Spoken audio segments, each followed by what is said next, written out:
Hello students, क्या हाल चाल है? कैसे बच्चे आप लोग? कैसे चल रहा है आप लोग का पढ़ाई लिखाई? अच्छा चल रहा है? चलिए, वेरी गुड। तो स्टूडेंट्स, जैसा कि हम लोग प्रीवियस क्लासेस में इशू ऑफ शेयर पढ़ रहे थे और ऑलरेडी हमने इशू ऑफ शेयर पे एक लेक्चर आपको प्रोवाइड कर चुका हूं। आज हमारा सेकेंड डे है इशू ऑफ शेयर का। फर्स्ट क्लासेस में मैंने आपको कंपनी के बारे में बताया था, कंपनी के फीचर्स, कंपनी के टाइप्स, और आज के क्लासेस में हम आपको उसके आगे के कॉन्सेप्ट डिस्कस करूंगा। आज का क्लासेस भी थ्योरी क्लासेस रहेगा, जिसमें इशू ऑफ शेयर से रिलेटेड जो भी थ्योरी पोर्शन है, जो मोस्टली न्यूमेरिकल क्वेश्चन में रिपीट करेगा, वो सब टर्म आज के क्लासेस में डिस्कस करेंगे। तो चलिए सेशन की शुरुआत करते हुए एक दमदार लाइक से सेशन की शुरुआत करिए और पेन और पेपर निकाल लीजिए। जो भी थ्योरी कॉन्सेप्ट नोट करवाएंगे, समझाएंगे, मेरे साथ साथ आप भी लिखिएगा, ठीक है? चलिए सेशन की शुरुआत करते हैं। तो आज के क्लासेस में हम लोग कौन कौन सा टॉपिक डिस्कस करेंगे, ये आपको स्क्रीन पे दिख रहा है। तो मैं आपको रिपीट कर रहा हूं कि आज के क्लासेस में मैं कौन कौन सा टॉपिक डिस्कस करूंगा। मीनिंग ऑफ शेयर, शेयर का क्या मीनिंग है, शेयर के टाइप्स क्या क्या है, meaning of share capital, share capital का meaning, kinds of share capital और types of share capital, and meaning of reserve capital and capital reserve, इसका क्या मतलब है। ये 5 टॉपिक आज के क्लासेस में हम डिस्कस करेंगे। All these topics are theory concept. ये सारे थ्योरी कॉन्सेप्ट हैं जो न्यूमेरिकल क्वेश्चन में रिपीट करेगा, इसलिए इन टॉपिक्स को काफी ध्यान से समझिएगा। चलिए शुरू करते हैं। हम उम्मीद कर रहे हैं कि आप सभी बच्चे पेन और पेपर आपके सामने रखा हुआ है और आप उसका यूज करेंगे पढ़ाई के दौरान, है ना? चलिए सबसे पहले है मीनिंग ऑफ शेयर्स। हम यहां पे शेयर्स का मतलब क्या है, शेयर का मतलब क्या है। तो बच्चे, कंपनी का जो टोटल कैपिटल होता है उसको हम लोग स्मॉल पार्ट्स में डिवाइड करते हैं और each part is called share. प्रत्येक पार्ट को शेयर कहते हैं। तो देखिए लिखा है, total capital of the company is divided into units of small denomination. Company के टोटल कैपिटल को स्मॉल डिनोमिनेशन में डिवाइड करते हैं and each such unit is called share. उस यूनिट को शेयर कहते हैं। जैसे शेयर का बेस्ट एग्जांपल आप समझो कि आजकल आप लोग महीने में एक बार लगभग पिज्जा खा लेते हो। जब पिज्जा ऑर्डर करते हो तो जनरली कितने पार्ट्स में होता है बच्चे? मैं तो कम ऑर्डर करता हूं इसलिए मुझे बहुत ज्यादा पता नहीं है। 4 पार्ट्स में होता है कि 8 पार्ट में? बताओ। तो या तो 4 हो सकता है, स्मॉल साइज है तो, है ना? बड़ा पिज्जा है तो 8 पार्ट में हो सकते हैं। तो जनरली मान लो 4 पार्ट में। अगर एक पिज्जा को हमने 4 पार्ट में डिवाइड किया तो कितने शेयर हो गए यहाँ पे? 1 2 3 4, 4 शेयर हो गए। 4 पार्ट्स मतलब 4 शेयर। ओके, अगर इसी पिज्जा को हम 8 पार्ट में डिवाइड कर देते, 4 6 और 8, ये कितने शेयर हो गए? 8 शेयर। किसी चीज को जितने पार्ट्स में डिवाइड करोगे उतना शेयर होता है। ऐसे कंपनी के टोटल कैपिटल को हम स्मॉल पार्ट्स में डिवाइड करते हैं और प्रत्येक पार्ट को शेयर कहते हैं, ठीक है? जैसे लेट्स इमेजिन कि कंपनी का टोटल कैपिटल जो है, लेट्स इमेजिन कि कंपनी का टोटल कैपिटल मान लो 10 लाख रुपए है। कितना है? 10 लाख रुपए। अगर आपने इस टोटल कैपिटल को 1 लाख पार्ट्स में डिवाइड किया, जैसे 10 लाख है कैपिटल, इसको 1 लाख पार्ट्स में डिवाइड किया, तो जितने पार्ट्स में डिवाइड किए उतना शेयर, 1 लाख शेयर, और 1 लाख पार्ट्स में डिवाइड करने से ये 5 जीरो कट गया। 1 शेयर का वैल्यू 10 रुपया हुआ। मतलब जब कंपनी के 10 लाख जो कैपिटल है इसको 1 लाख पार्ट्स में डिवाइड किया तो 1 लाख पार्ट्स में डिवाइड किया तो 1 लाख शेयर, और 1 शेयर 10 रुपए का। ऐसे ही सोचो, कंपनी के इस 10 लाख कैपिटल को अगर हम 10,000 पार्ट्स में डिवाइड करते तो जितना पार्ट्स में डिवाइड किया उतना शेयर, 10,000 पार्ट्स में डिवाइड किया 10,000 शेयर, और 1 शेयर का वैल्यू यहाँ पे कितना हो जाता? 100 रुपया हो जाता। ऐसे ही सोचो कि कंपनी के इस 10 लाख के कैपिटल को हम 1000 पार्ट्स में डिवाइड किए, तो 1000 शेयर और एक शेयर का दाम 1000 रुपया। अगर कंपनी के इस 10 लाख के कैपिटल को हम 100 पार्ट्स में डिवाइड किए, तो 100 शेयर और एक शेयर का दाम 10,000। समझ में आया ना कि कंपनी के टोटल कैपिटल को हम जितने स्मॉल पार्ट्स में डिवाइड करते हैं, हर पार्ट को शेयर कहते हैं, और टोटल कैपिटल को जितने पार्ट्स में डिवाइड किए उतना शेयर हुआ, और डिवाइड करने पे जो आ रहा है वो एक शेयर का वैल्यू हुआ। जैसे यहाँ पे 1 लाख शेयर 10 वाला, तो कैपिटल हो गया 10 लाख रुपया। क्लियर हुआ सेंटेंस कि total capital of the company is divided into small units, small parts, and each part is called share. प्रत्येक पार्ट को शेयर कहते हैं। इसके बाद है share of the company is treated as goods. बच्चे, कंपनी के शेयर्स को हम गुड्स भी कह सकते हैं according to sales of goods act 1930 के अकॉर्डिंग। मतलब कि जो सेल्स ऑफ गुड्स एक्ट का ईयर है वो 1930 है। जैसे पार्टनरशिप एक्ट का ईयर 1932 है, कंपनीज एक्ट का ईयर 2013 है, ऐसे ही सेल्स ऑफ गुड्स एक्ट का ईयर 1930 है। तो सेल्स ऑफ गुड्स एक्ट 1930 के according shares can be treated as goods. Why? Because shares can be bought, share खरीदा जा सकता है, शेयर्स कैन बी सोल्ड, इसे बेचा जा सकता है, शेयर कैन बी हाइपोथिकेटेड एंड बिक्वेथ। हाइपोथिकेटेड का मतलब होता है shares can be mortgage.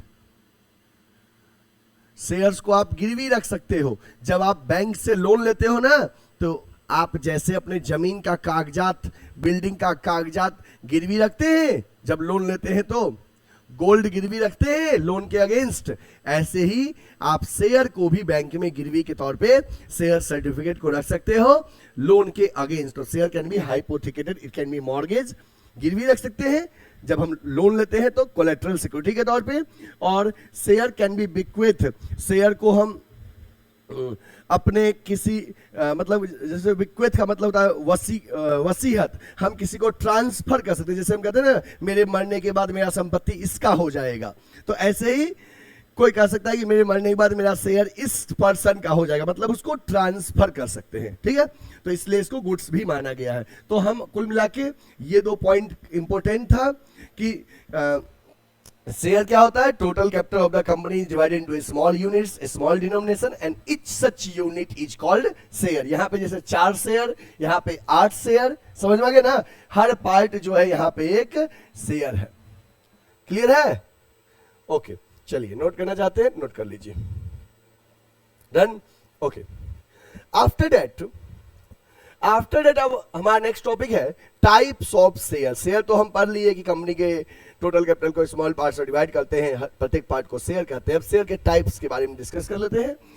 Under section 43 of the companies act 2013, मतलब कंपनीज एक्ट 2013 के सेक्शन 43 के अकॉर्डिंग कंपनी में issue 2 types of share. Company में issue 2 types of share. Share 2 तरह के कंपनी इशू कर सकती है, एक प्रेफरेंस शेयर और दूसरा इक्विटी शेयर। ठीक है ना, शेयर को 2 पार्ट में बांटा गया है, प्रेफरेंस शेयर और इक्विटी शेयर। चलिए देखते हैं प्रेफरेंस शेयर क्या होता है।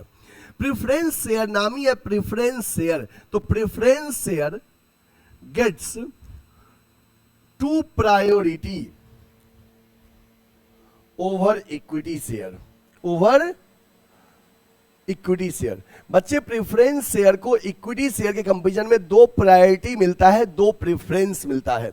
वो प्रेफरेंस क्या क्या है देखिए। पहला है they have a right to receive dividend at a fixed rate। आपको पता होना चाहिए प्रेफरेंस शेयर को फिक्स रेट से डिविडेंड मिलता है। they have right to receive dividend at fixed rate before any dividend is paid on equity share। मतलब कि जब कंपनी को प्रॉफिट होता है, तो आप जानते हो कि कंपनी के प्रॉफिट का 3 पार्ट होता है, जो कि आप नेशनल इनकम में पढ़े हैं।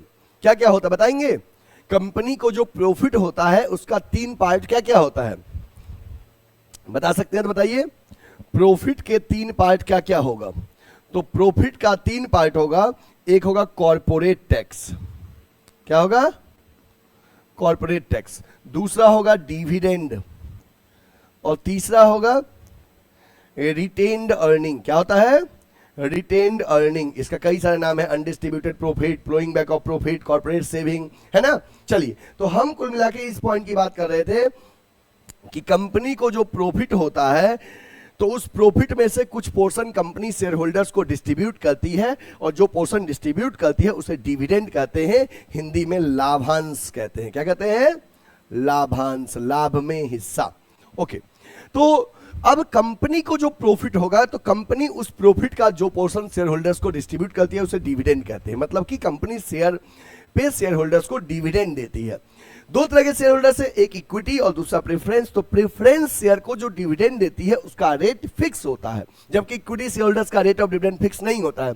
तो यहाँ पे एक पॉइंट था कि they have the right to receive dividend at fix rate, मतलब डिविडेंड का रेट जो रहेगा प्रेफरेंस शेयर के लिए वो फिक्स रहेगा।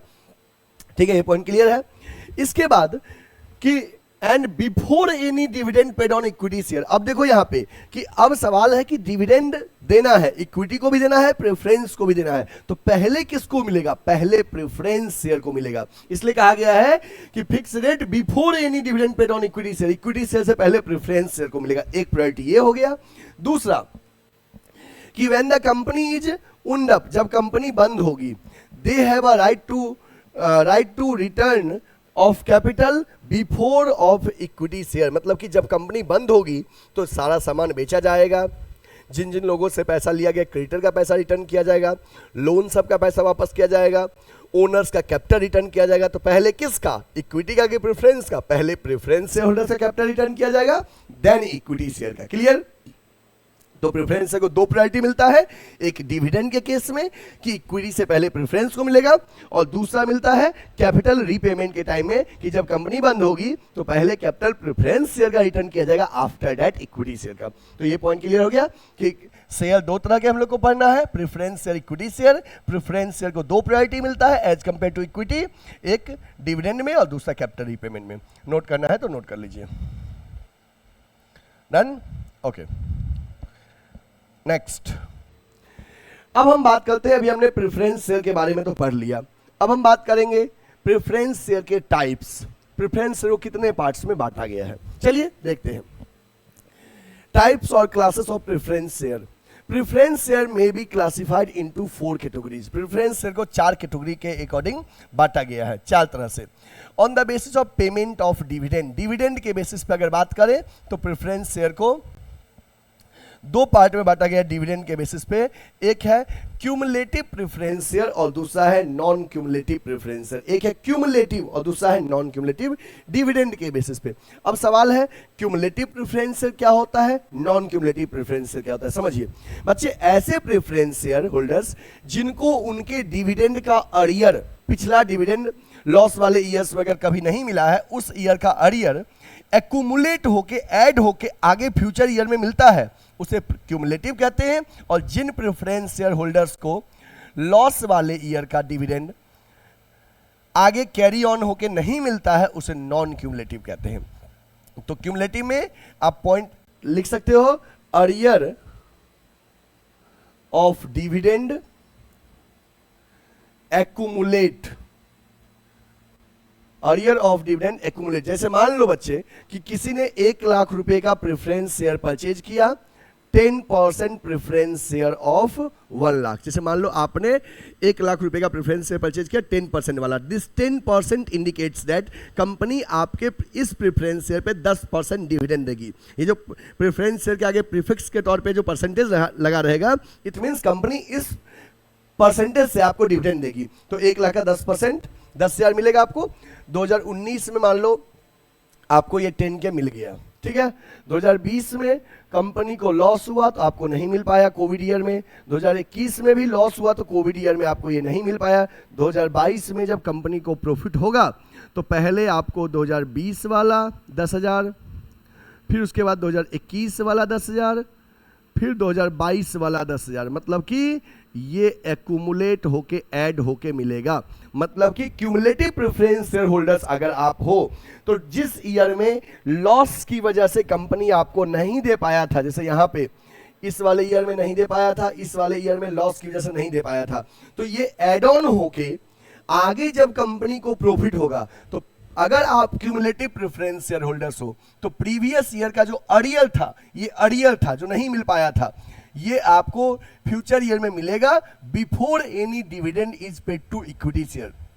इक्विटी शेयर होल्डर से पहले आपको प्रीवियस अर्लियर मिलेगा, फिर करेंट ईयर का मिलेगा, देन इक्विटी शेयर होल्डर्स को। तो cumulative preference share holders are those preference share holders whose earlier of dividend accumulate, dividend का अर्लियर ऐड होके आगे फ्यूचर में मिलेगा। Non cumulative preference share holders क्या होते हैं? इनका earlier of dividend not accumulate, इनका डिविडेंड का अर्लियर आगे एक्यूमुलेट नहीं होता है, केवल जिस साल प्रॉफिट हुआ उस साल का मिलेगा।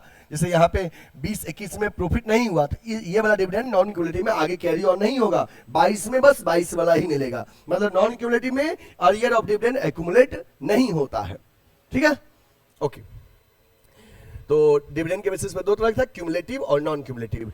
क्यूमुलेटिव हो गया जिनका डिविडेंड का अर्लियर एक्यूमुलेट होगा, और नॉन क्यूमुलेटिव का जिनका डिविडेंड का अर्लियर एक्यूमुलेट नहीं होगा। अब सवाल है कि मान लीजिए सर सेशन एंड हो रहा है और इस साल 2020 में अगर डिविडेंड नहीं मिल पाया तो ये जो बाकी रहा ये बैलेंस शीट में कहां शो करते हैं? तो बैलेंस शीट में कहां शो करेंगे, सुन लो कि यहां पे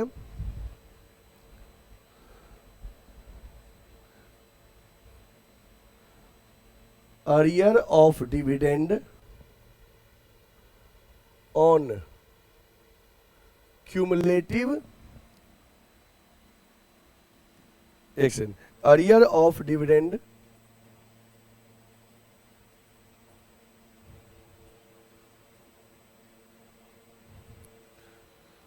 arrear of dividend on cumulative preference share are shown in contingent liability and commitments। Balance sheet के नीचे फुट नोट में कंटिंजेंट लाइबिलिटीज एंड कमिटमेंट्स लिखा रहता है। उस कमिटमेंट्स में शो करते हैं कि earlier of dividend on cumulative preference share, कि मैंने आपसे कमिटमेंट किया है कि मैं आपको फ्यूचर में दूंगा, तो बैलेंस शीट के नीचे इसको फुटनोट में दिखाते हैं। ठीक है, okay. Participating preference share holders क्या होता है? तो एक ऐसा प्रेफरेंस शेयर जो कंपनी में फिक्स रेट ऑफ डिविडेंड तो देते ही है, साथ में अगर कंपनी में किसी ईयर में सरप्लस प्रॉफिट हुआ उस सरप्लस प्रॉफिट में भी पार्टिसिपेशन का जिसके पास राइट होता है कि कंपनी को खूब प्रॉफिट हुआ तो उस बहुत ज्यादा जो प्रॉफिट हुआ तो उसमें प्रेफरेंस शेयर को दे दिए फिक्स रेट से, इक्विटी को भी दे दिए तो भी बहुत ज्यादा प्रॉफिट है, उस सरप्लस में भी अगर पार्टिसिपेशन का राइट जिसके पास है वो पार्टिसिपेटिंग है, और जिसके पास राइट नहीं है वो नॉन पार्टिसिपेटिंग है। तो पार्टिसिपेटिंग प्रेफरेंस शेयर में लिख लीजिए participates in surplus profit, participates in surplus profit की कंपनी के सरप्लस प्रॉफिट में भी पार्टिसिपेट करता है। नॉन पार्टिसिपेटिंग प्रेफरेंस शेयर में लिख लीजिए do not participate in surplus profit, company के सरप्लस प्रॉफिट में पार्टिसिपेट ये नहीं करता है नॉन पार्टिसिपेटिंग वाला, केवल फिक्स रेट से डिविडेंड मिलेगा। अब सवाल है सर नॉर्मल सिचुएशन में हम क्या एज्यूम करें, प्रेफरेंस शेयर क्या होगा? नॉर्मल सिचुएशन में प्रेफरेंस शेयर क्या होगा, क्यूमुलेटिव कि नॉन क्यूमुलेटिव? अगर कुछ नहीं बोला तो नॉर्मल सिचुएशन में प्रेफरेंस शेयर क्यूमुलेटिव होता है, मतलब उनका डिविडेंड का अर्लियर एक्यूमुलेट होता है। ठीक है, नॉर्मल सिचुएशन में क्या मानूं, पार्टिसिपेटिंग कि नॉन पार्टिसिपेटिंग? तो जब तक बोला नहीं जाए तब तक preference share generally non participating होता है। You will not participate in surplus profit, you will get only a fix rate of dividend. चलिए इसको नोट कर लीजिए, डन, ओके। नेक्स्ट है बच्चे, on the basis of redemption, redemption के basis पे प्रेफरेंस शेयर कितने तरह के होते हैं? तो एक होता है रिडीमेबल, एक होता है इररिडीमेबल। रिडीमेबल में क्या होता है, capital repaid after fixed time period, capital repaid after fix time period. Irredeemable में capital repaid only at the time of winding up of the company, बच्चे जो रिडीमेबल प्रेफरेंस शेयर होल्डर्स होते हैं उनका कैपिटल कंपनी एक fix time period के बाद वापस कर देती है। जैसे मान लो आपने प्रेफरेंस में पैसा लगाया, कंपनी आपका पैसा एक फिक्स टाइम पीरियड के बाद अगर वापस कर देती है तो आप हो गए रिडीमेबल प्रेफरेंस शेयर। और जब आपका पैसा कंपनी जब बंद होगी तभी वापस किया जाएगा, just like equity share holders की तरह, तो आप हो गए irredeemable preference share. Generally preference share redeemable होता है, ठीक ना। और नॉर्मली कंपनी 20 साल से अधिक के लिए प्रेफरेंस शेयर इशू नहीं करती है रिडीमेबल प्रेफरेंस शेयर के लिए। इररिडीमेबल प्रेफरेंस शेयर नहीं होता है, बस टर्म है तो आप उसका मीनिंग जान लो। जनरली प्रेफरेंस शेयर रिडीमेबल होता है, ठीक ना। Okay, next, on the basis of कन्वर्टाइबिलिटी।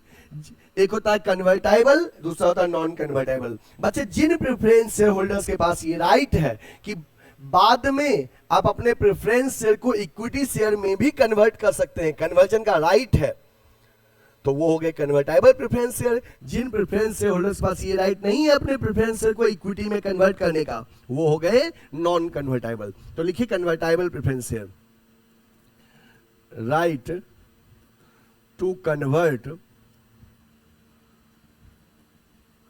Preference share into equity share. मतलब कि जिन प्रेफरेंस शेयर होल्डर्स के पास राइट होता है प्रेफरेंस शेयर को इक्विटी शेयर में कन्वर्ट करने का, उसको कन्वर्टाइबल प्रेफरेंस शेयर होल्डर्स कहते हैं। नॉन कन्वर्टाइबल में no right to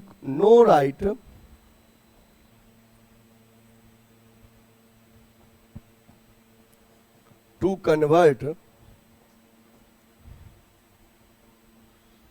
preference share into equity share. तो जिन प्रेफरेंस शेयर होल्डर्स के पास इक्विटी शेयर में कन्वर्ट करने का राइट नहीं होता है उसको नॉन कन्वर्टाइबल कहते हैं। अब सवाल है सर जनरली क्या होता है, तो जनरली नॉन कन्वर्टाइबल होते हैं, ठीक है। आज से 4 साल पहले बच्चे BHU एंट्रेंस जब होता था उस समय क्वेश्चन पूछ दिया गया था जनरली प्रेफरेंस शेयर होल्डर्स क्या होते हैं। तो जनरली प्रेफरेंस शेयर होल्डर्स क्या होते हैं वो क्वेश्चन था, सब में 4-4 ऑप्शन था, 4-4 कॉम्बिनेशन था। तो इसमें एक राइट कॉम्बिनेशन क्या होता कि जनरली आपको डिविडेंड के बेसिस पे जनरली क्यूमुलेटिव जिसमें होता, क्यूमुलेटिव नॉन पार्टिसिपेटिंग। जनरली क्या होगा, क्यूमुलेटिव होगा, नॉन पार्टिसिपेटिंग होगा, रिडीमेबल होगा, नॉन कन्वर्टाइबल। जिस ऑप्शन में ये रहता कि generally preference share are cumulative, non participating, redeemable, non convertible, that is right answer, ठीक ना। ये था। तो इस तरह से आपने प्रेफरेंस शेयर के टाइप्स पढ़ लिए। चलिए इसको नोट कर लीजिए। ओके, अब हम बात करते हैं बच्चे इक्विटी शेयर का कि इक्विटी शेयर क्या होता है। इक्विटी शेयर के बारे में पॉइंट्स डिस्कस करते हैं। देखिए पहला पॉइंट है equity share are those share which are paid dividend only when profits are left after preference shareholders have been paid at fixed rate of dividend। मतलब बच्चे इक्विटी शेयर वो शेयर होल्डर्स होते हैं जिनको डिविडेंड मिलता है preference share holders को fix rate से देने के बाद, जो बचता है वो इक्विटी शेयर होल्डर्स को मिल जाता है, ठीक ना। मतलब कि इक्विटी शेयर होल्डर्स का रेट ऑफ डिविडेंड फिक्स नहीं होता है और दूसरा प्रेफरेंस के बाद मिलता है, ठीक है। In other words, there will be no fixed rate of dividend on equity share। Equity share holders का रेट ऑफ डिविडेंड फिक्स नहीं होता जबकि प्रेफरेंस शेयर का फिक्स होता है। Next point is if in particular year there are no profit और insufficient profit the equity share holders will receive nothing. बच्चे अगर किसी साल कोई प्रॉफिट नहीं हुआ, लॉस हो गया, तो इक्विटी शेयर होल्डर्स को कुछ नहीं मिलेगा।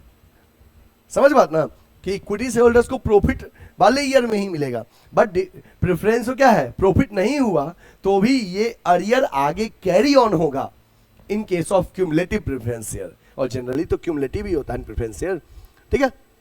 Next, if a company earns more profit get a higher rate of dividend. अगर प्रेफरेंस मतलब कंपनी को बहुत ज्यादा प्रॉफिट हुआ तो इक्विटी शेयर होल्डर्स को डिविडेंड बहुत ज्यादा मिलेगा। समझ बात ना, कम होगा तो कम मिलेगा, नहीं होगा तो नहीं मिलेगा, बट प्रेफरेंस का फिक्स रहता है। As regards of return of capital, equity share capital is return only when preference share capital is return in full. हमने बताया भी था इससे पहले वाले पॉइंट में कि जब कैपिटल के रिटर्न की बात करें तो इक्विटी शेयर होल्डर से कैपिटल प्रेफरेंस शेयर के कैपिटल रिटर्न करने के बाद ही रिटर्न किया जाता है। Equity share holders have voting right, बच्चे इक्विटी शेयर होल्डर्स के पास वोटिंग राइट होता है और कंट्रोल होता है बिजनेस के मैनेजमेंट से regarding, but preference share holders has no voting right, no control. ठीक है, तो these are the points related to equity share, please note it.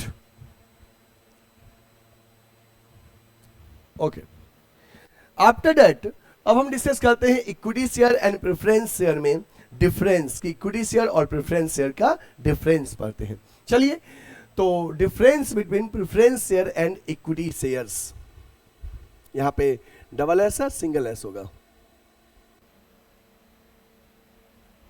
Okay,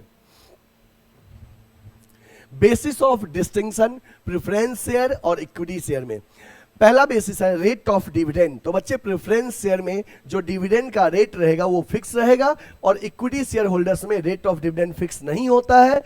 equity share holders का डिविडेंड का जो रेट होता है कंपनी के प्रॉफिट पे डिपेंड करता है, कंपनी को प्रॉफिट ज्यादा हुआ तो ज्यादा मिलेगा इक्विटी वाले को, कम हुआ तो कम, बट प्रेफरेंस शेयर का रेट ऑफ डिविडेंड फिक्स होता है। After that arrears of dividend, बच्चे जो अरियर्स ऑफ डिविडेंड है इन case of preference share holders accumulate, but in case of equity share holders can not accumulate, मतलब कि arrear बकाया, तो प्रेफरेंस शेयर होल्डर्स केस में डिविडेंड का जो अरियर है, जो बाकी डिविडेंड है वो ऐड होते रहता है। इस साल नहीं मिल पाया तो आगे फ्यूचर ईयर में ऐड होके मिलेगा, but in case of equity share holders the arrear of dividend does not accumulate, dividend जो बाकी रहेगा वो ऐड नहीं होता है, एक्यूमुलेट नहीं होता है। जिस साल प्रॉफिट हुआ केवल उसी साल का मिलेगा, ठीक ना, जिस साल प्रॉफिट हुआ केवल उसी साल का मिलेगा इक्विटी शेयर केस में, बट प्रेफरेंस शेयर के केस में अरियर ऑफ डिविडेंड एक्यूमुलेट, तभी तो नाम है क्यूमुलेटिव प्रेफरेंस शेयर, बट याद रखना है क्यूमुलेटिव प्रेफरेंस शेयर केस में। नेक्स्ट है preferential right as the payment of dividend. तो प्रेफरेंस शेयर के पास प्रेफरेंशियल राइट होता है कि डिविडेंड पहले प्रेफरेंस शेयर को मिलेगा, बाद में इक्विटी शेयर को मिलेगा, ठीक ना। Preferential right as the payment of capital, preference share के पास कैपिटल रीपेमेंट का प्रेफरेंशियल राइट होगा, पहले कंपनी बंद होते वक्त पहले प्रेफरेंस शेयर को मिलेगा, आफ्टर दैट इक्विटी शेयर को मिलेगा। वोटिंग राइट, बच्चे preference share holders do not have any voting right, preference share holders के पास वोटिंग राइट नहीं होता है, जबकि equity share holders enjoy the voting right, equity share holders के पास वोटिंग राइट होता है। After that, right to participate in management. Preference shareholders do not have right to participate in management. Management में participate नहीं करते हैं, while equity shareholders participates in management. Equity shareholders management में participate करते हैं. These are the difference between preference share as well as equity share. Basis is also given. Please note it. Note कर लीजिए इसको. Okay, done. हो गया, चलिए next है बच्चे, अभी हमने डिस्कस किया शेयर के टाइप्स, इक्विटी और प्रेफरेंस के टाइप्स। अब हमारा टॉपिक है शेयर कैपिटल।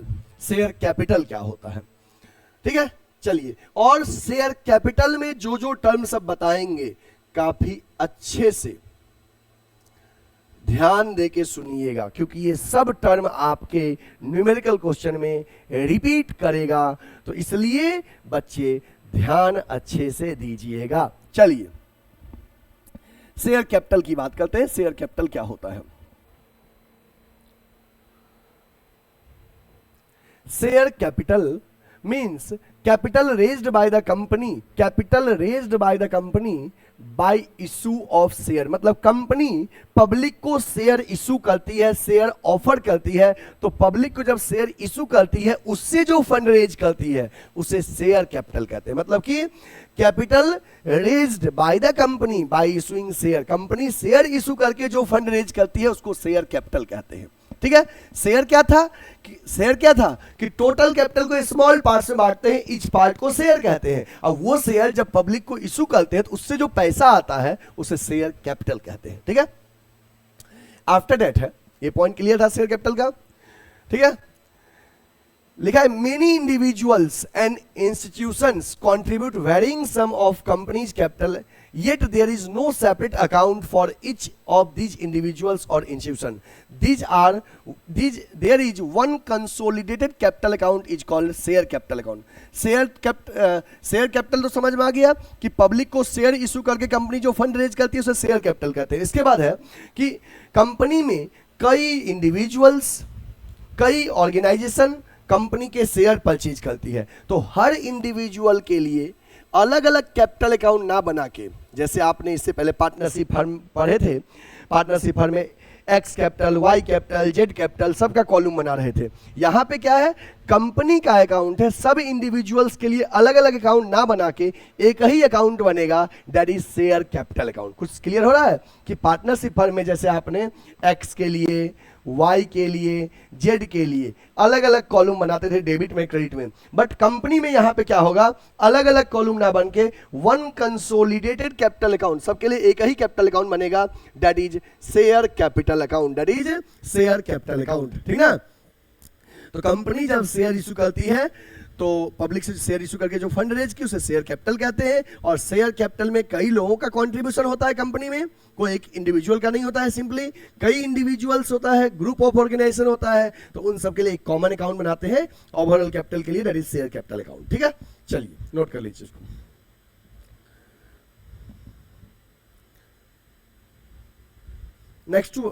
नेक्स्ट है kinds of share capital. This portion is important.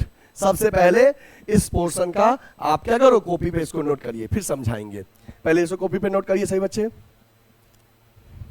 Kinds of share capital, types of share capital, जल्दी से नोट करिए इसको. Authorise capital, issued capital, unissued capital, issued के दो पार्ट, सब्सक्राइब, अनसब्सक्राइब, सब्सक्राइब के दो part, called up, uncalled up, called up के दो part, paid up, call share. इसको जल्दी से फॉर्मेट ड्रॉ करिए, फटाफट फटाफट इसको नोट करिए, फिर समझाएंगे. हो गया, चलिए देखो बच्चे. तो काइंड्स ऑफ शेयर कैपिटल और टाइप्स ऑफ शेयर कैपिटल. सबसे पहले एक वर्ड है ऑथराइज्ड कैपिटल, काफी डिटेल में सुनिएगा. ऑथराइज्ड कैपिटल का दूसरा नाम है बच्चे, ऑथराइज्ड कैपिटल का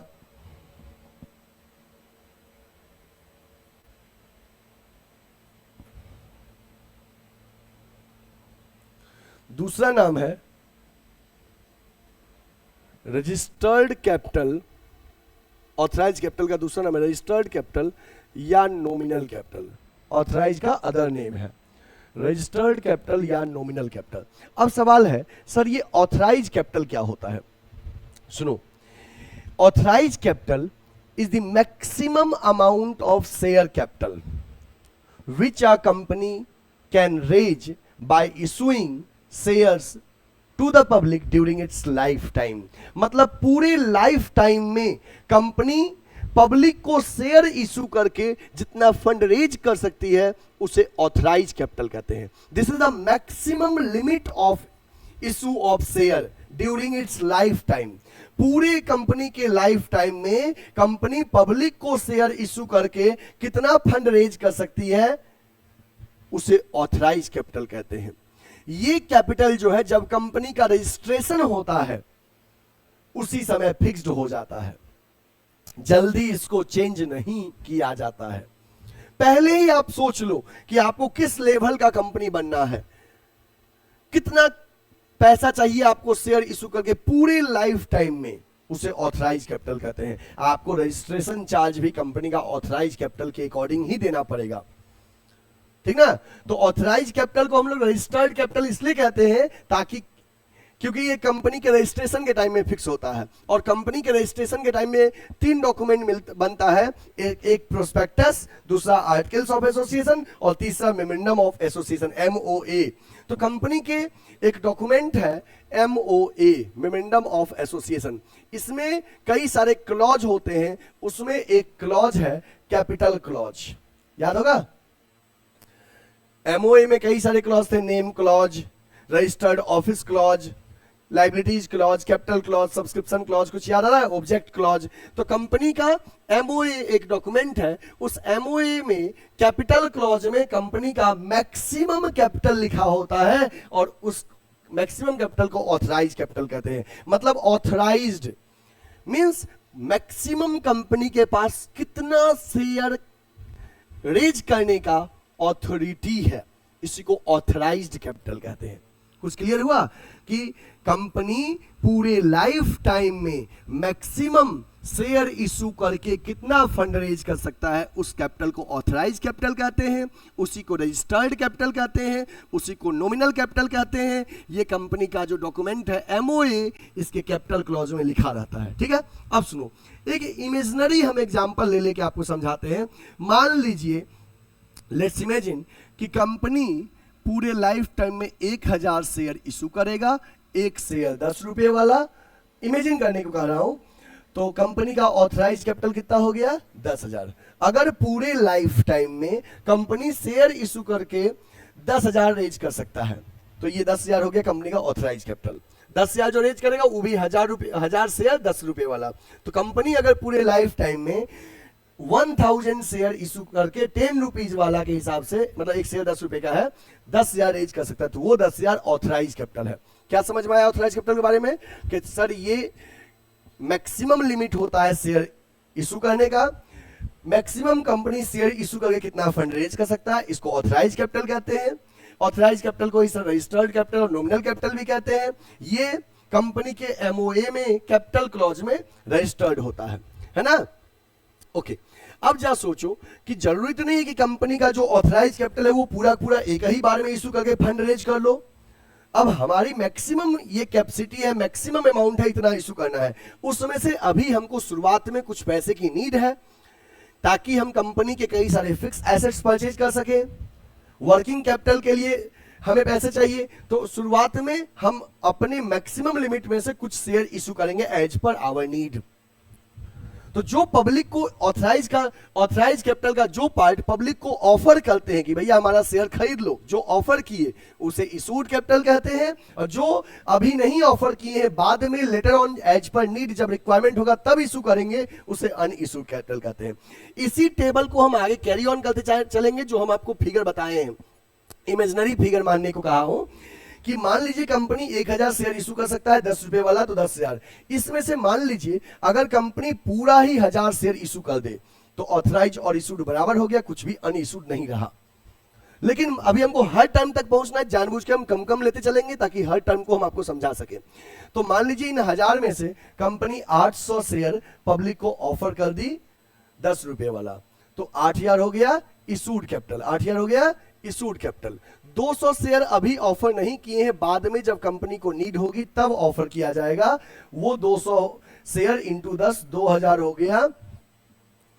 वो 200 शेयर इंटू 10 2000 हो गया, क्या चीज?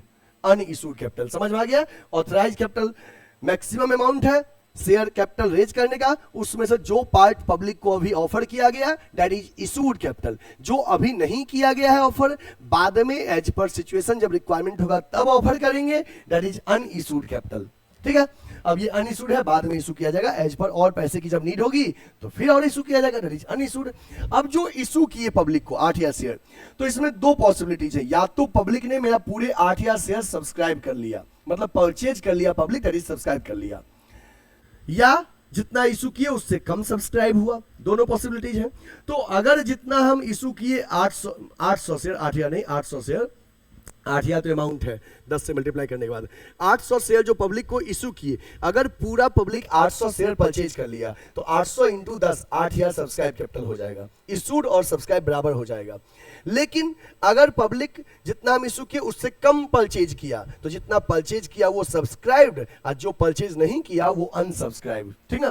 तो देखिए यहाँ पे 800 शेयर पब्लिक को इशू किए, पब्लिक ने 10 के हिसाब से अगर पूरा परचेज कर लेता तो 800 इंटू 10 8000 सब्सक्राइब हो जाता, कुछ भी अनसब्सक्राइब नहीं रहता। लेकिन मान लीजिए पब्लिक ने इन 800 में से 700 शेयर परचेज किया 10 रुपए वाला, तो 7000 हो गया क्या चीज? Subscribe capital. 100 शेयर अभी पब्लिक परचेज नहीं किया, मतलब कि उतना कम एप्लीकेशन आया, तो 1000 हो गया अनसब्सक्राइब कैपिटल। ठीक है, अब जितना हम सब्सक्राइब पब्लिक किया, अब 700 लोगों ने हमारा शेयर खरीदा, एक शेयर 10 का है, तो आप जानते हो कंपनी जनरली अपना पैसा शेयर का इंस्टॉलमेंट में मांगती है। ठीक ना? तो मान लीजिए अब मैक्सिमम तो 10 रुपया ही मांगेंगे एक शेयर, जैसे यहाँ पे जैसे कंपनी का एक शेयर यहाँ पे 10 रुपए का है ना, ये 10 रुपए का है शेयर, तो कंपनी तो मैक्सिमम 10 ही मांगेगी। अगर मान लीजिए कंपनी 700 शेयर पे 10 के हिसाब से पूरा 10 रुपया मांग दी, तो जितना सब्सक्राइब हुआ उतना कॉल्ड अप हो गया। लेकिन मान लीजिए कंपनी इन 700 शेयर्स पे केवल अभी 8 रुपया ही मांगी है, तो 700 इंटू 8 5600 हो गया कॉल्ड अप। जो मांगी है पैसा उसको कॉल्ड अप, जो कॉल किया वो कॉल्ड अप। अब 10 में से 2 रुपया भी नहीं मांगी है कंपनी, कह रही है हमको जब पैसा की रिक्वायरमेंट होगा तो हम आपसे मांग लेंगे। जो नहीं मांगी है वो अनकॉल्ड अप, ठीक ना। अब कॉल्ड अप में से जितना मांगे, अगर आप पूरा दे दिए 8 का 8 तो वो हो गया पेड अप। लेकिन अगर कुछ बाकी रह गया मांगे हुए में से, कॉल किए हुए में से, तो उसको कहते हैं कॉल्स इन एरियर। मान लीजिए आपने हम मांगा 8 और आपने दिया 7 रुपया ही, तो जो आपने दिया पे किया वो पेड अप, और जो हमने मांगा बट आपने पे नहीं किया वो हो गया कॉल्स इन अरियर। ठीक है, चलिए इसको नोट करिए, दोबारा समझाते हैं। इसको नोट करिए, दोबारा समझाते हैं।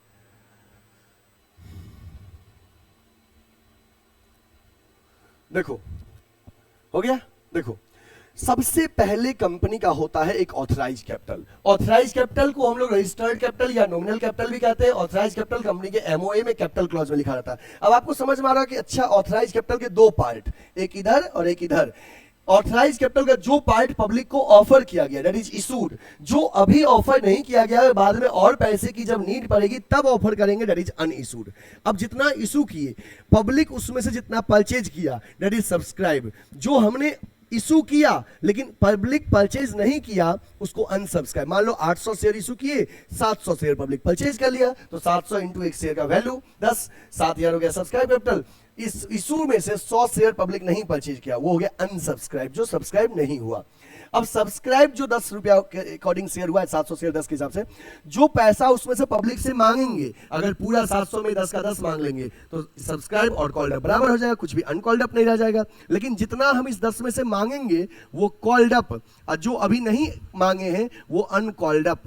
ठीक है, तो मान लो हम अभी हर टर्म तक हमको पहुंचना है, कम कम करके हर टर्म तक पहुंच रहे हैं आपको, सभी टर्म तक। मान लो इसमें से हम 8 रुपया मांगे हैं, तो 700 इंटू 8 5600 हो गया कॉल्ड अप। 200 अभी नहीं मांगे, जब हमको नीड पड़ेगी हम आपसे मांगेंगे पैसा, दैट इज अनकॉल्ड अप। अभी जो मांगे हैं तो हो सकता है ये भी पॉसिबिलिटीज कि आप जो मांगे वो पूरा दे दिए, या हम मांगे बट आपने नहीं दिया।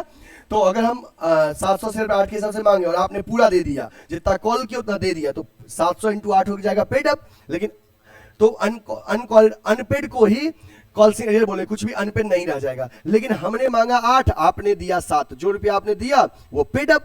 जो हमने कॉल किया, कॉल्ड अप के जो पार्ट पब्लिक ने नहीं दिया, जो बाकी रह गया उसको कॉल इन एरियर कहते हैं। ठीक है, ओके, ये नोट हो गया। अब सुनो बच्चे, इसके बाद ये जो है सब्सक्राइब्ड कैपिटल, ये जो है सब्सक्राइब्ड कैपिटल, ये सब्सक्राइब्ड कैपिटल 2 तरह के होते हैं।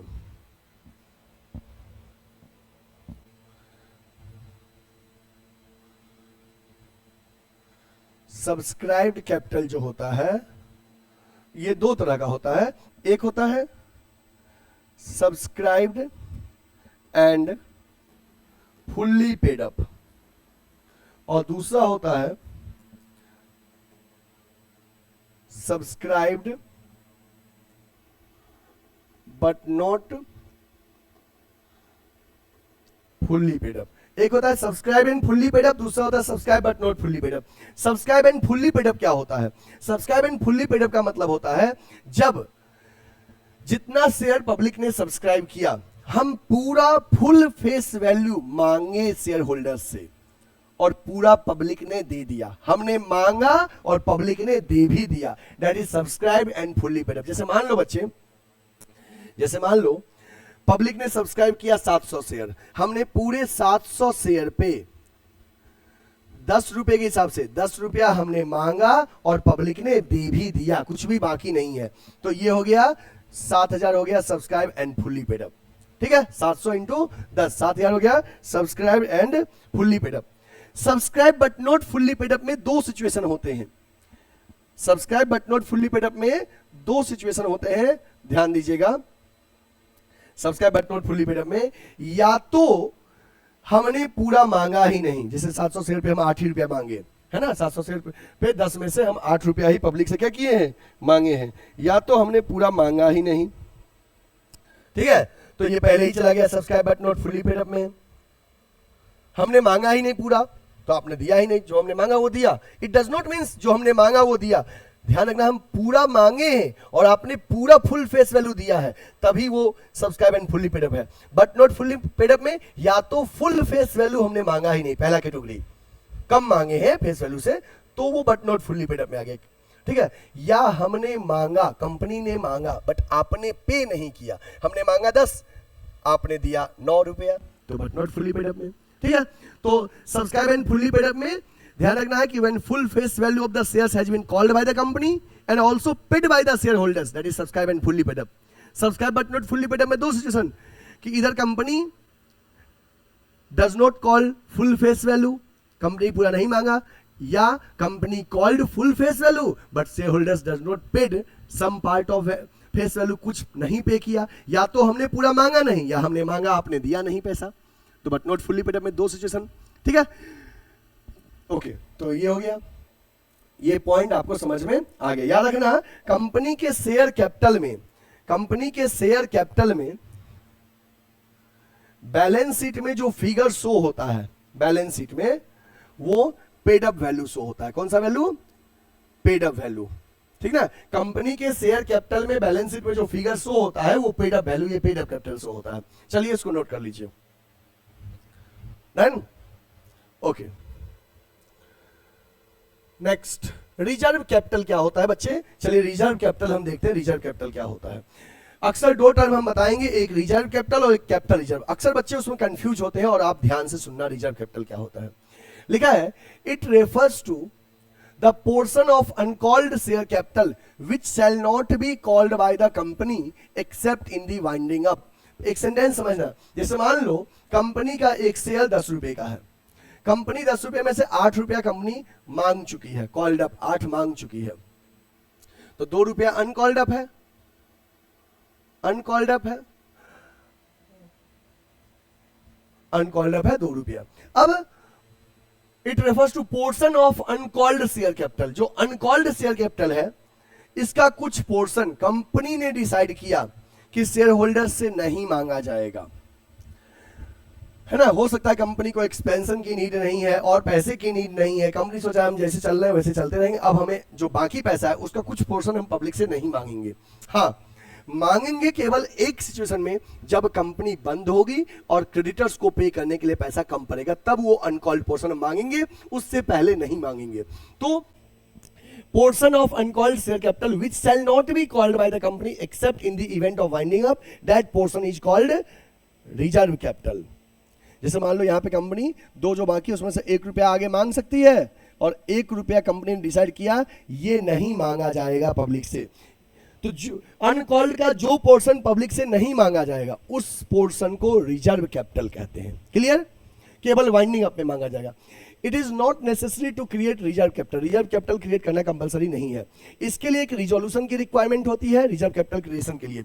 It refers to amount which has not been receive, ये रिसीव नहीं हुआ है, ये बस तय किया गया है मीटिंग में कि ये पैसा जब कंपनी बंद होगी तभी मांगा जाएगा, उससे पहले शेयर होल्डर से नहीं मांगा जाएगा, और इसके लिए एक स्पेशल रिजोल्यूशन की रिक्वायरमेंट होती है और सभी शेयर होल्डर्स को इसके लिए एक इंफॉर्मेशन भी देना कंपनी के साइड से कंपलसरी है। और ये रिसीव ही नहीं हुआ है इसलिए इसको बैलेंस शीट में शो नहीं करते हैं, note shown in balance sheet of the company. It can be used only at the time of winding up, इसका यूज केवल वाइंडिंग अप के टाइम में ही होगा। तो समझ में आ गया कि reserve capital is the part of uncalled capital, uncalled capital जो मांगा नहीं गया उसका part, that shell not be called by the company from the share holders accept in the event of winding up, उस पोर्शन को reserve capital कहते हैं। ये अनरियलाइज्ड अमाउंट है, बैलेंस शीट में शो नहीं करते हैं, इसका यूज केवल वाइंडिंग अप के टाइम में होता है, इसका क्रिएशन, इसको बनाना कंपलसरी नहीं है। समझ बात ना? चलिए तो आप इसको नोट कर लीजिए सारे पॉइंट्स को। डन? ओके, नेक्स्ट टॉपिक हमारा बच्चे कैपिटल रिजर्व। कैपिटल रिजर्व क्या होता है? तो लिखा है capital reserve are those reserve which are created out of capital profit. Capital reserve ऐसे रिजर्व होते हैं जो कैपिटल प्रॉफिट से क्रिएट होते हैं। Capital profits are those profits which are not earned in normal course of business. Capital profit वो profit होता है जो बिजनेस के नॉर्मल कोर्स से नहीं आया है, मतलब डे टू डे एक्टिविटीज का पार्ट नहीं है वो प्रॉफिट।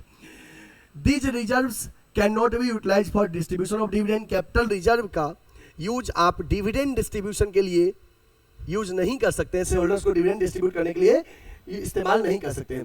कैपिटल रिजर्व किन किन चीजों से बनता है, किन किन चीजों से क्रिएट होता है, तो देखिए profit on sale of fixed assets, profit on revaluation of fixed assets, premium on issue of shares and debenture. Premium का मतलब होता है फेस वैल्यू से ज्यादा में जो पैसा, फेस वैल्यू ज्यादा जो पैसा मिला। जैसे मान लो 10 का शेयर अगर हम 10 में बेचे,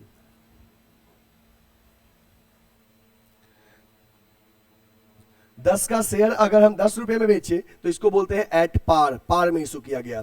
10 का शेयर अगर हम 12 रुपए में शेयर होल्डर्स को सेल करें तो यह 2 रुपया जो हम एक्स्ट्रा लिए, ये 2 रुपया हो गया प्रीमियम। 10 का शेयर अगर हम 10 में इशू किए तो पार, 10 का शेयर 10 से ज्यादा में इशू किए तो उसे प्रीमियम कहते हैं। तो शेयर या डिवेंचर को फेस वैल्यू से ज्यादा में इशू करने पर जो प्रीमियम मिलता है वो भी, उससे भी कैपिटल रिजर्व क्रिएट होता है, कैपिटल प्रॉफिट है।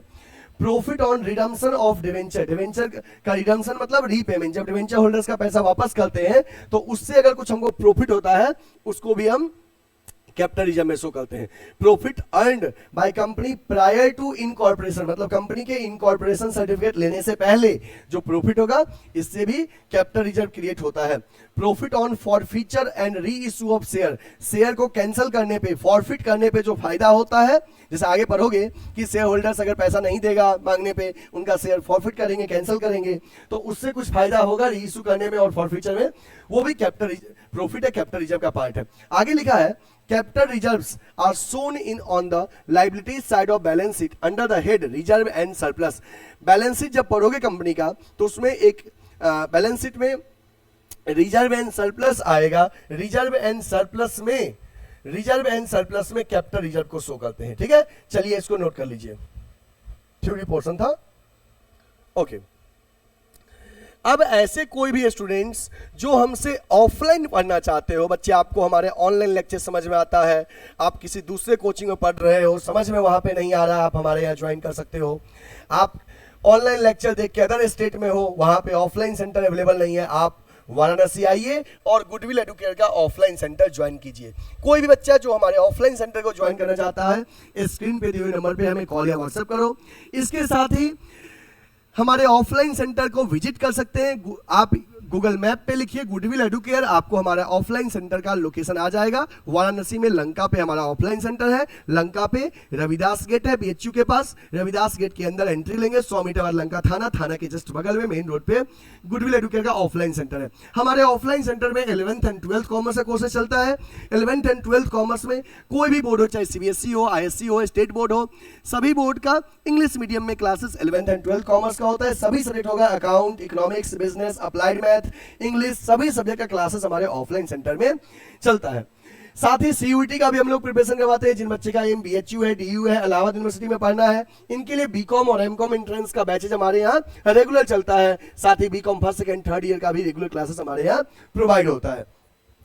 इसके साथ ही बच्चे अभी एक नया बैच स्टार्ट हुआ है 11th एंड 12th कॉमर्स का। जिन बच्चे को इस नए बैच में एडमिशन लेना है, आप स्क्रीन पे दिए हुए नंबर पे कॉल या व्हाट्सएप करिए या हमारे ऑफलाइन सेंटर में विजिट कीजिए। इसके साथ ही एक सीयूईटी का बैच हम लोग स्टार्ट किए हैं, सीयूईटी में बीकॉम कोर्सेज के लिए। जिन बच्चे का एम है कि हमको 12th के बाद बीकॉम करना है, और वो भी बीकॉम कहां से करना है, बीएचयू से करना है, बनारस हिंदू यूनिवर्सिटी से, दिल्ली यूनिवर्सिटी से करना है, इलाहाबाद यूनिवर्सिटी से करना है, और ड्यू के एसआरसीसी कॉलेज में पढ़ने का सपना जिन बच्चे का है, वो अपने सपने को साकार करने के लिए गुडविल एडुकेयर को ज्वाइन करिए। हम आपको सीयूटी क्रैक करने में पूरा मदद करेंगे। हमारे पास हर एक सब्जेक्ट के एक्सपर्ट फैकल्टीज हैं। इसके साथ साथ हम हर सब्जेक्ट का आपको test series, notes, previous year paper, mock paper, online offline हर तरह से मदद करेंगे। ऑल ओवर इंडिया लेवल पे रैंकिंग आपका देंगे, टेस्ट में क्या रैंकिंग है। इसलिए अगर आपको सीयूटी क्रैक करके बीएचयू, डीयू, एयू और ड्यू के एसआरसीसी में पढ़ने का एम है तो आप स्क्रीन पे दिए हुए नंबर पे कॉल करिए या हमारे ऑफलाइन सेंटर को विजिट करिए। अभी तक ऐसे बच्चे जो हमारे चैनल को सब्सक्राइब नहीं किए हैं वो चैनल को सब्सक्राइब कर ले। आज के सेशन को लाइक नहीं किए तो लाइक कर दीजिए, और कमेंट में जरूर बताइए कि आपके स्कूल में हाफ ईयरली एग्जाम कब से है और कितने चैप्टर्स तक आ रहे हैं हाफ ईयरली में, ताकि हम आपका सिलेबस अकॉर्डिंगली कंप्लीट कर दें। और अपने कॉमर्स के कई सारे 8-10 फ्रेंड्स को भी ये शेयर सेशन कर दो कि शेयर का सिस्टमेटिक क्लास शुरू हो गया है और उन तक भी सिस्टमेटिक कंटेंट पहुंच सके, वो भी तैयारी को अपना अपग्रेडेशन दे सके। फिर मिलते हैं नेक्स्ट लेक्चर के साथ, तब तक के लिए take care, bye bye, thank you.